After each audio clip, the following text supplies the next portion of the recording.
Because you were tired of your coat rack or whatever, maybe, I managed to get these off you in trade for a tool, and then I brought these back, and now I'm going to repurpose this for something other than what it was originally intended for. So that's exactly what ironmongering was.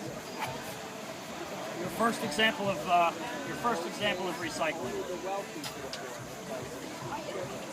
Well, as it relates to blacksmithing, anyway.